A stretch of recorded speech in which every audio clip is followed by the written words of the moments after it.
afternoon, everyone.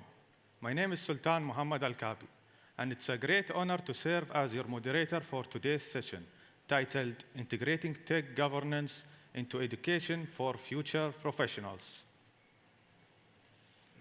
Today, we are joined by three distinguished experts, each of whom brings a unique perspective from the fields of international governance, education, innovation, and artificial intelligence policy.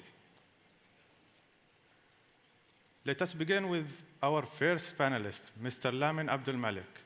Mr. Lamin, drawing from your experience at the International Atomic Energy Agency, what strategies should be used to help legal professionals prepare for an ever-changing, tech-driven society in order to help them make informed, judicious decisions? Thank you. Assalamu alaikum. Good afternoon, everyone.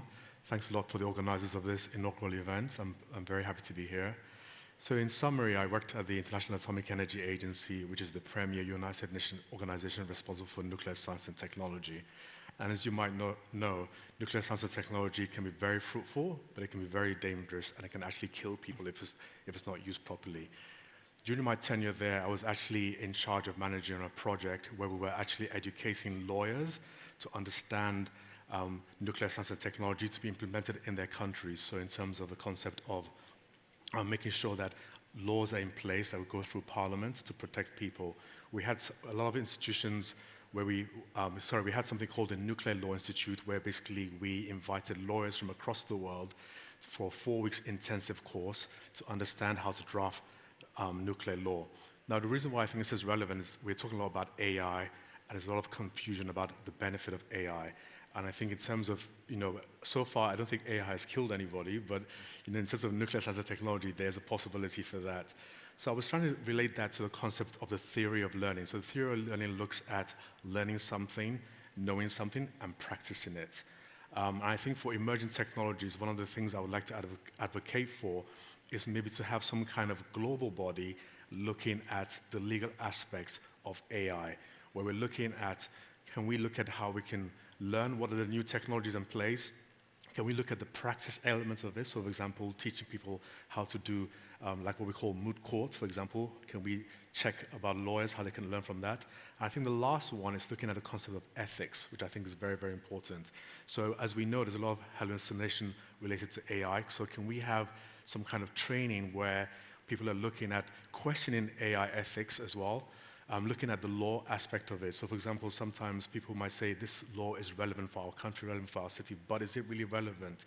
And I think what we heard just from Her Excellency, the Minister of Education, was looking at the concept of context for society as well. Is it relevant for, of course, we're in the United Arab Emirates. Is the AI law relevant for the UAE as opposed to taking a law from another part of the world that might not be relevant? So perhaps I'll stop there for now and let my other panelists talk. Thank you. Thank you, Mr. Lamin. Now moving on to Dr. Lydia Kostopoulos. Dr. Lydia, how should education be modernized in relation to emerging technologies such as artificial intelligence? Well, first, it's a real pleasure to be here. From a practitioner perspective, my answer would be looking at the algorithmic utility and algorithmic accountability. And then from my teaching experience, it would be really about looking at the ethics, transparency, bias, and liability. And in terms of teaching it, I think it's important to use real-world scenarios. First with the liability, then accountability. Yes. So first saying, what is the use case? Why do we need it? A lot of people come to me and say, I want AI. They want to sprinkle AI over everything. And I say, stop. Technology comes last. First is the problem. What is the problem you're solving? What is the context you're solving it in? And sometimes people don't want to do that very basic, important work to understand what really is the problem. After understanding the problem, then it's about saying, great, where is the utility? And I think young children and teenagers need to think about the problem first before running to solve it with technology. Because sometimes technology is not the problem or the solution. And then when it comes to accountability, so we have bias, transparency, and liability. These are very important things if we are to implement this technology responsibly and minimize the consequences. So bias teaching kids how there is gender bias in data, for example, in health data, in justice data, as well as understanding liability. Who's responsible if an autonomous vehicle kills somebody on the street? So they have to grapple with these real-world challenges and understand what that really means. Dr. Lydia, as the founder of the AI Compassion Coach, how are you approaching governance challenges related to AI, and what lessons can be shared with educators preparing future legal professionals? This is actually the biggest project I'm working on right now. It's called the AI Compassion Coach, and it is what you might imagine. It is an AI that gives you compassion. I find that as we're moving more and more into technology, we start to lose some of our humanity. And one of the important things I think we're going to need as technology is changing our society so fast is compassion for ourselves and for others. And so I think that we need to teach children and adults alike. I think we don't talk enough about self-compassion. The more self-compassionate we can be, the better we can be for others. And so that's the goal with this particular AI. Thank you, Dr. Lydia. Finally, let's hear from Dr. Mohammed Al-Logani. Dr. Mohammed, in your view, why is it essential for legal professionals, lawyers, judges, and policymakers to gain technical and ethical literacy in AI and other advanced technologies? Well, first of all, thank you for having me. So to answer this question, with these emerging technologies, including actually AI, blockchain, biotechnologies, they are not just only disrupting industry, but they are quite reshaping the legal and societal forms. So the questions that used to be really hypothetical, now they become too urgent. So including these questions, including, for instance, who bear responsibilities when AI system will make an AI decisions that could impact or harm the human lives? Also, how do we safeguard fairness and transparencies when judicial process adopt automations?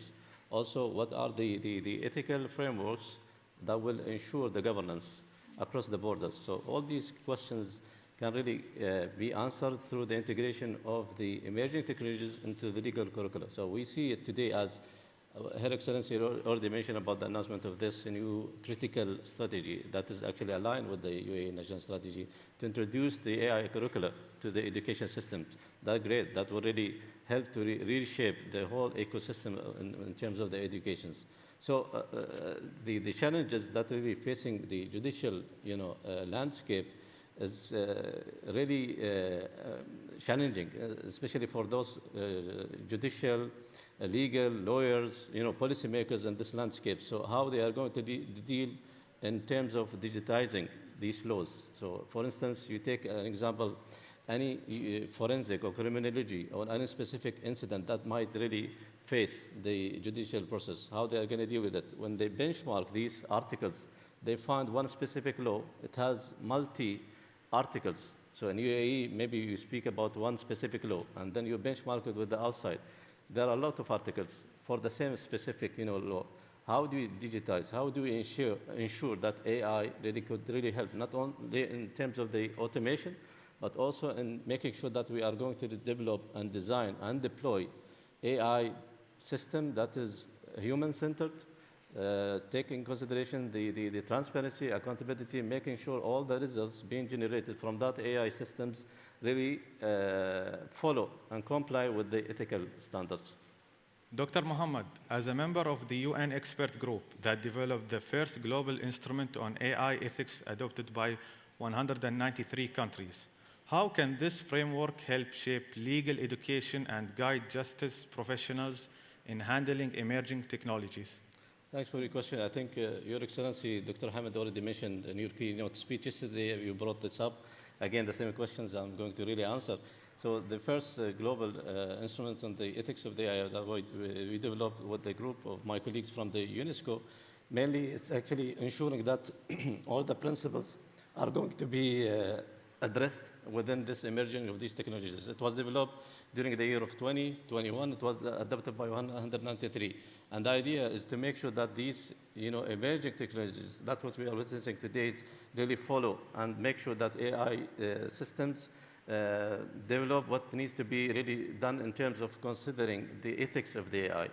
So in terms of the violations, in terms of the challenges that could affect, as I mentioned earlier, the ethics and the decisions being taken by these AI systems could affect or harm the human lives, who are going to be held responsible. That's why all these frameworks and the global frameworks provide actually a universal reference for national strategies and also the initiatives as it comes to the development and deployment of the AI systems to ensure that we ensure the governing body and the ecosystems within the landscape that we are dealing with in the era of the AI, as we live in this era of the AI, shaped by algorithms and intelligent systems. So I see today the legal professionals should do more than interpreting the laws, but should navigate and govern also this new landscape. So it is very imperative now to embed this new technology into the legal educations, making those future legal lawyers, policymakers aware of all these technologies. Just to answer those questions. Thank you, Dr. Muhammad. This brings us to the end of our panel questions. I'd like to thank each of our speakers for their thoughtful contributions and insights. It is clear that preparing legal professionals for the future of technology governance will require collaboration, vision, and ethical leadership. Thank you all.